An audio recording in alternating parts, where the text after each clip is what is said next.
Boa noite a todos, você que está em casa me vendo, me ouvindo, espero que tudo esteja bem. Eu já estou vendo a luz no fim desse túnel, e você? Eu já consigo ver, e eu quero hoje ministrar a você uma palavra muito especial. É uma palavra que eu sempre ministro, já tem muitos anos que eu não falo sobre esse salmo, mas que é, na verdade, uma mensagem de rompimento, de passagem de fase. Salmo 124, coloque na tela, por favor, vamos ler comigo. Você que está com Bíblia aí, talvez sua Bíblia seja digital, ou acompanhe simplesmente a leitura. Se você tiver uma Bíblia seria melhor, porque eu vou discutir esse salmo verso por verso, e seria muito importante que você tivesse uma Bíblia. Estou esperando você abrir sua Bíblia, a fim de que nós possamos juntos passear nas páginas das Escrituras. E com certeza você vai ter agora um novo relacionamento com este salmo, e espero que com os demais. Eu estou muito empolgado para escrever alguns livros, e eu quero escrever um livro só sobre devocionais dos salmos, salmos proféticos, salmos edificantes. Eu ainda não tenho o título, mas em breve vou passar. Eu tenho muitas mensagens no livro dos salmos, e elas são muito empolgantes pessoalmente para mim, muito edificantes. Eu amo pregar sob a perspectiva dos salmos. Salmo 124 diz: se não fora o Senhor que esteve ao nosso lado, Israel que o diga. Se não fora o Senhor que esteve ao nosso lado, quando os homens se levantaram contra nós, eles nos teriam tragado vivos. Quando a sua ira se acendeu contra nós, nos teriam engolido vivos. As águas nos teriam submergido, e a torrente teria passado sobre nós.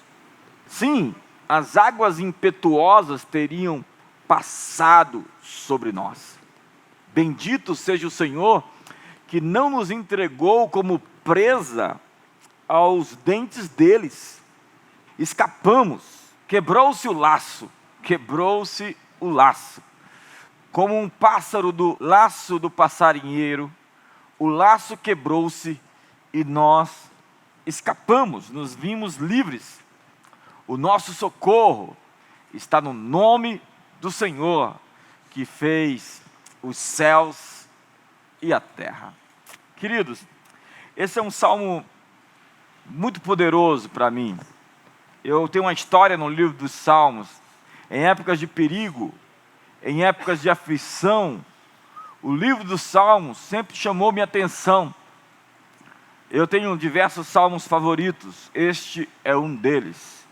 Salmos que às vezes são esquecidos e desconhecidos, são salmos que me deram esperança, pavimento, estrada, chão para os meus pés, no momento em que tudo balançava.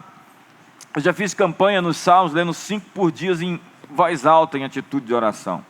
Lendo 10 por dia em atitude de oração em voz alta. Lendo 50 por dia, acredite, em atitude de oração em voz alta. Isso fez toda a diferença na minha vida de oração. A minha vida de oração, ela não é a mesma depois que eu comecei a ler os salmos em voz alta em primeira pessoa. Então eu orava: aquele que habita no esconderijo, eu que habito no esconderijo do Altíssimo. Então diz o Salmo 121, o Senhor guardará os teus pés. Então eu digo, o Senhor guardará os meus pés. Então eu comecei a trazer para a primeira pessoa tudo aquilo que estava escrito acerca de mim, já que aquele livro, este livro, é meu. Eu sou filho, herdeiro de Deus, co-herdeiro com Cristo, e as promessas me pertencem. E eu quero transitar nesse caminho onde as promessas acontecem, porque à medida que você segue a palavra de Deus, vai acontecendo na sua vida. E é isso que está acontecendo na minha vida há mais de 30 anos. Eu tenho visto a fidelidade de um Deus que não pode mentir. Esses dias eu tenho dito às pessoas, alguém me ligou de fora do país, e eu disse: olha, Deus está cuidando da gente. Deus é um Pai bondoso. Ele vai cuidar de você, porque Ele não pode mentir, Ele não pode negar a si mesmo. Ele vai cuidar do Brasil.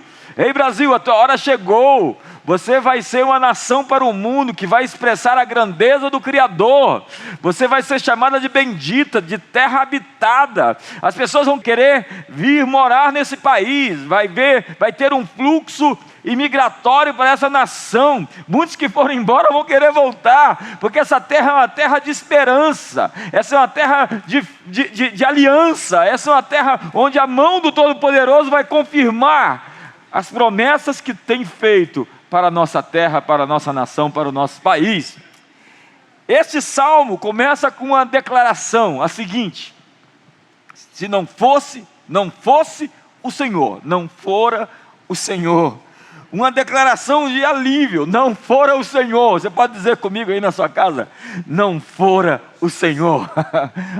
É tipo assim, ufa, se não fora o Senhor, se não fosse o Senhor que esteve ao nosso lado, Israel que o diga. Davi estava cercado por inimigos poderosos, era a era dos filisteus, eles dominavam a arte do ferro, eles tinham a idade do ferro, eles tinham armamentos muito mais belicosos, mais avançados, uma tecnologia mais avançada do que a de Israel. Eles vieram de Creta, eles eram gregos, eles invadiram o Egito, eles eram chamados dos povos do mar. Ramsés se levantou contra ele, Ramsés III, e os expulsou do Egito. Existem tabletes de argila que mostram esse fato. Eles eram grandes, os egípcios pequenos, e eles conseguiram, numa força conjunta da nação egípcia, lidar com a invasão dos filisteus. Eles os empurraram ali para o Mediterrâneo, na pontinha onde hoje está o território de Gaza, onde era Gate, onde era Asquelon, aquelas 5 cidades que eles edificaram, e ficaram por ali e perturbaram a vida de Israel. Eles eram poderosos, tanto que a Bíblia diz que Deus não conduziu o povo, quando os tirou do Egito, pelo caminho dos filisteus, que eles não estavam prontos para aquele tipo de batalha. Então Deus não te leva para uma batalha que você não esteja pronto, mas Davi já estava pronto para enfrentar aquele tipo de inimigo. Era um inimigo nervoso, era um inimigo acirrado, intransigente, raivoso, era um inimigo poderoso. E a ferocidade desses inimigos é descrita por Davi por 4 metáforas, fortíssimas ilustrações, figuras de linguagem. E a primeira delas está no verso número 3. Eles nos teriam engolidos vivos. Se não for o Senhor, nossos inimigos teriam nos tragado vivos, quando a sua ira se acendeu contra nós. Veja que figura de linguagem fortíssima. Se não for o Senhor, eu teria sido engolido. Você já teve essa impressão de uma boca grande, gigante, tentar te engolir como uma presa? Você já teve essa sensação desse mau hálito de um monstro mal cheiroso tentar te engolir? Sensações de ameaças. Quantos de nós não estamos com sensações de ameaças no ar? Você sai na rua, as pessoas se sentem ameaçadas. Você entra no elevador, as pessoas ficam distantes umas das outras. Há uma expressão de medo, de pânico, de histeria coletiva na sociedade. Uma perspectiva apavorante, um ambiente hostil. Um monstro terrificante apareceu, capaz de abocanhar pessoas inteiras e vivas, diz Davi. Nessa metáfora, eles teriam nos engolidos vivos. Você pode se sentir assim, indefeso, frágil, diante de um monstro, de um inimigo feroz, um gigante, raivoso, espumando ódio, a fim de lhe abocanhar. Mas se o Senhor estiver ao nosso lado, não há monstro nessa vida que possa nos engolir. Se não for ao Senhor, os inimigos teriam nos tragado vivos. Eu sei que você está na sua casa aí, talvez no seu sofá, mas eu estou muito empolgado com essa palavra. Se não for ao Senhor, ufa! Faça assim comigo, ufa! Deus é um Deus de livramento, Deus é um Deus de escape. E a segunda metáfora é: se não fosse o Senhor que estiver ao nosso lado, quando os homens se levantaram contra nós. Veja que muitas vezes o inimigo age por meio de homens maus. Eu estava fazendo nosso devocional lá em casa esses últimos dias. Deus me deu 2 salmos que tratam sobre homens ímpios. Acredite, há homens com agenda maligna, há até oportunistas nesse momento no Brasil, tentando aproveitar-se da dor das pessoas e construir uma plataforma política, uma plataforma financeira. É incrível como tem pessoas que querem prosperar no meio do caos, usando a dor, a doença como plataforma. Homens maus. O Salmo 75 que eu li lá em casa esses dias, ou o Salmo 92, fala que os teus inimigos, ó Deus, os teus inimigos não vão prevalecer. Diga comigo, os inimigos, ó Deus, que têm se levantado, não vão prevalecer, não vão prevalecer, não vão prevalecer. Tem prazo de validade para esse tipo de atitude. Então, nosso inimigo se encarna em homens. Sua fúria se demonstra através da ação desses homens, dessas pessoas.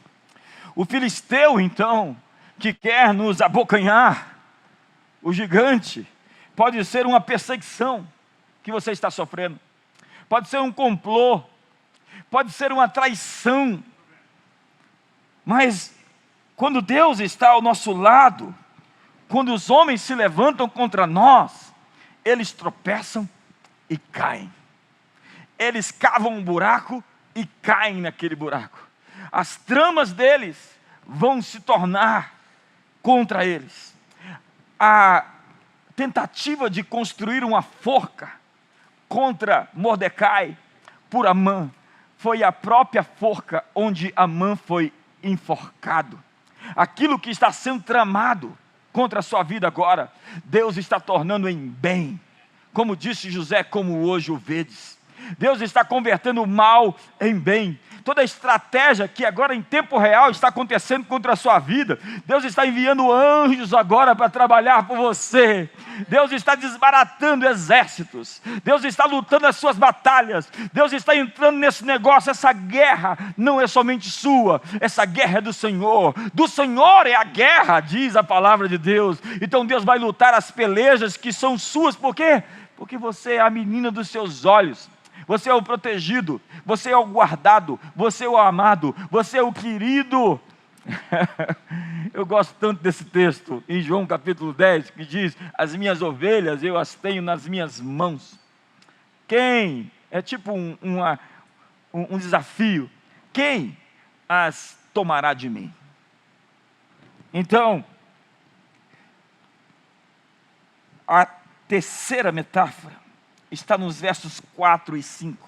Vejamos. As águas nos teriam submergido, e sobre a nossa alma teria passado a torrente. Águas impetuosas teriam passado sobre a nossa alma. Entenda a figura de linguagem? Águas passando sobre a alma, que não é física, tangível, palpável, mas está falando de correntes de água. Parece ser um dilúvio que tudo submerge. O salmista está dizendo que se não fosse o Senhor, a catadupa, as cachoeiras, as cataratas ou as corredeiras da vida teriam nos afogado. A torrente e as águas impetuosas nos teriam engolfado. Então eu vejo Isaías no capítulo 59, no verso 19, dizendo: então temerão o nome do Senhor, desde o poente, a sua glória, desde o nascente do sol. Nascente do sol, é muito importante isso hoje. O nascente do sol vai ser invadido pela presença de Deus. As nações do nascente do sol, vindo o inimigo como uma corrente de águas, o Espírito do Senhor arvorará contra ele a sua bandeira. Deus está levantando a sua bandeira no Brasil, e ela se chama Yahvé Nissi. O Senhor é a nossa vitória, o Senhor é o nosso triunfo. Eu posso ver isso, e você? Eu estou tão empolgado hoje. Você já esteve numa realidade sufocante, onde lhe falta oxigênio, situações que lhe asfixiam e lhe tiram a respiração, Embora possam ser grandes e poderosas, essas torrentes de águas impetuosas não terão a capacidade de nos afogar. Por quê? Isaías 43, verso 4 e 5 diz: não temas, não tenha medo. Tantas vezes Deus está dizendo ao seu povo: não tenha medo. Por quê? Porque eu te esforço, eu te ajudo. O Senhor está dizendo: eu te ajudo. O seu nome eu não sei. Diga para a pessoa que está do seu lado aí na sua casa: o Senhor te ajuda. Assim diz o Senhor: eu te ajudo. Eu te ajudo, diz o Senhor. Eu te ajudo. Se Deus me ajudar, então eu estou feito. Se não for o Senhor, ufa, que esteve ao nosso lado. Eu te digo: não temas, porque eu te esforço, eu te ajudo, eu te sustento com a minha destra fiel. Quando passares pelas águas, elas não vão te submergir. Quando passares pelo fogo, eles não vão te queimar. Quando passares pelos rios, eles não vão te afogar. Porque eu darei o Egito por tua causa. Com amor eterno eu te amei. Com benignidade eu te atraí. Tu és o meu filho, a minha filha, em quem eu tenho o meu prazer. Deus tem o seu prazer em você, e Ele vai, além de cuidar de você, fazer com que você cuide de outros que estão desesperados, nessa hora e em outras horas. Você vai passar, você vai passar para o outro lado deste rio. Ele não vai te afogar. Essa é uma boa notícia. Eu acho que você pode sorrir comigo. E por último,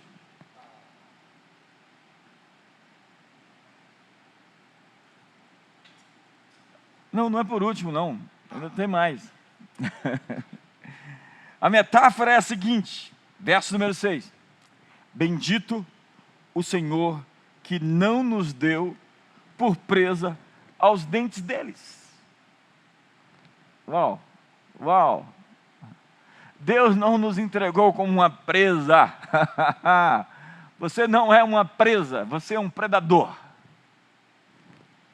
Os inimigos são vistos então como feras, que dilaceram, que rasgam, que estraçalham suas vítimas. Essas feras podem ser bem pequenas, essas feras podem ser minúsculas, essas feras podem ser microscópicas, elas podem causar infecções, elas podem inflamar o seu corpo, elas podem devorar por dentro, mas bendito, diz a Bíblia, é o Senhor que não nos deu por presa aos dentes deles. As feras grandes que querem nos engolir, ou as feras pequenas que querem nos devorar por dentro, nos inflamar, nos infectar, não terão poder para isso. Deus está dizendo: pare essa noite. Quantos acreditam comigo? Porque diz assim as Escrituras em 2 Timóteo capítulo 4, verso 17: e fui libertado da boca do leão. O Senhor me livrará também de toda obra maligna, e me levará a salvo para o seu reino celestial. A Ele glória pelos séculos dos séculos. Amém. E eu termino agora com a última metáfora. Vejamos no verso 7. Salvou-se a nossa alma. Escapamos, diz essa versão. Como o pássaro do laço dos passarinheiros, quebrou-se o laço, e nós nos vimos livres. O laço do passarinheiro é conhecido na Bíblia. No Salmo 91 diz assim: Ele te livrará do laço do passarinheiro e da peste perniciosa. O laço existe para nos impedir de voar. Se é para pássaros, pássaros voam e tenta pegar os seus pés, a fim de que você não possa cumprir o seu destino, o seu propósito, o seu potencial, de exercer a sua natureza real. O laço é uma armadilha. É feita para nos prender, amarrar em alguma coisa ou alguma situação. Daí nós ficamos mutilados, nosso potencial fica reduzido. É como se você estivesse puxando a perna. Quantos se sentem assim? Presos, impedidos de avançar, impedidos de ir, impedidos de abrir suas asas e voar. Você até tenta, mas você sente que você está preso. Algo está lhe puxando, algo está te retendo.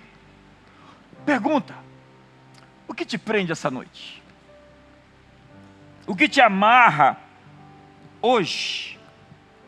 Laços de alma, conexões iníquas com pessoas erradas que te prenderam em relacionamentos, em ciclos viciosos. Laços de relacionamentos, laços de compromissos mundanos, laços de ligações escusas, laços de sociedades mal feitas, laços de contratos mal elaborados, laços de acertos no mundo espiritual com forças da maldade, onde você se sente opresso, oprimido, perseguido, como se tivesse uma reivindicação contra você. Mas eu vim aqui te dizer, salvou-se a nossa alma, como um pássaro do laço dos passarinheiros, quebrou-se o laço, e nós nos vimos livres. Quebrou-se o laço que te segurava, que te impedia de caminhar. Deus está desbaratando os seus pés, Deus está quebrando as prisões que eram contra você, as amarras, as cadeias estão caindo. Ouça a palavra de Deus nessa noite. Quebrou-se o laço, Brasil, quebrou-se o laço, nações do mundo, quebrou-se o laço. Me ajuda aí, me ajuda aí. Todas as cordas que te prendem hoje, quebrem-se. Todas as correntes caiam. Todo nó que lhe prende na sua vida a uma existência menor do que a que foi intencionada por Deus, desfaça-se nó. Quebre-se o laço, seja ele de aço, seja ele de pedra, seja ele de qualquer material mais duro que seja. Deus nos diz: voe para as alturas, porque o céu é seu, o infinito lhe pertence, os horizontes azuis são a sua morada. Verso número 9, o nosso socorro, Brasil, está em o nome do Senhor, Criador dos céus e da terra. Quebrou-se o laço e nós nos vimos livres. Abra os seus braços, fique de pé, faça alguma coisa, se manifeste em sua casa. As pessoas talvez vão dizer que você está maluco, alguém vai dizer: o que você está fazendo? Não se perturbe, nem se intimide, simplesmente se levante hoje, porque você está livre, livre para um novo tempo, livre para uma nova estação, livre para voar, livre para crescer, livre para se desenvolver, livre para prosperar. Ei, os inimigos não vão te engolir, os homens não vão te dominar, as forças antagônicas à sua alma não vão crescer, não vão prosperar, não vão alcançar seu propósito. Os inimigos grandes que querem te engolir, ou os pequenos que querem te devorar por dentro, não vão prosperar. Por quê? Porque se Deus não fora conosco, se Deus não estivesse ao nosso lado, Israel que o diga. Deus está ao seu lado, diz Jeremias, como um poderoso guerreiro. O salmista diz: Deus está entre aqueles que nos ajudam. E o apóstolo Paulo diz: se Deus é por nós, quem será contra nós? E ainda Isaías diz: agindo ele, quem o impedirá? Ei, Brasil, quem impedirá a sua poderosa mão para nos salvar, para nos livrar? Quebrou-se o laço. Feche seus olhos.